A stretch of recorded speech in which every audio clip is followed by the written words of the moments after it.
आपने कहा कि राजीव गांधी जी आए थे जब यहां हैजा हुआ था, प्रधानमंत्री थे उस समय। 10 सालों से मोदी जी प्रधानमंत्री हैं, कभी आए हैं? कभी देखा है आपने अपनी आंखों से उनको? उस समय हैजा हुआ, आपके प्रधानमंत्री आ गए आपकी गलियों में।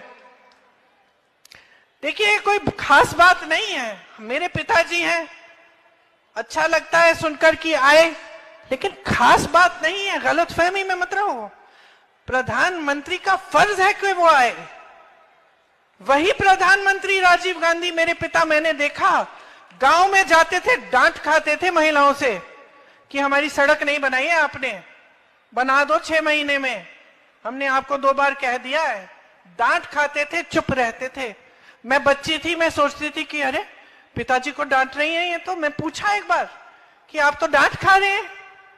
तो कहा हाँ, क्योंकि मैं तो इन्हीं की सेवा करता हूं, ये तो मेरा कर्तव्य है, ये सड़क बननी चाहिए। और मुझे समझाया, और पिताजी ने मुझे समझाया कि बेटी समझ लो कि ये देश लोकतंत्र है, यहां पे जनता सर्वोपरि होती है।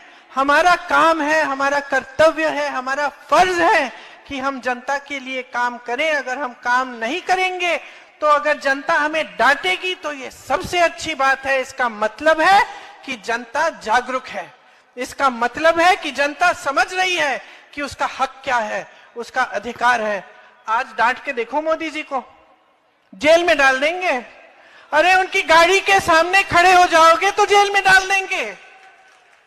मैंने तो देखा है ना, यूपी में कुछ महिलाएं थी, शिक्षा मित्र थी, वो पढ़ाती थी बच्चों को, वेतन कम हो गया, वेतन के लिए वो प्रदर्शन कर रही थी, उनको पीटा, उनके हाथ तोड़े, उनकी टांगें तोड़ी, उन पे केस लगा दिए, देशद्रोही वाले केस, रासू का कानून वाले केस कि तुम देशद्रोही हो, क्यों?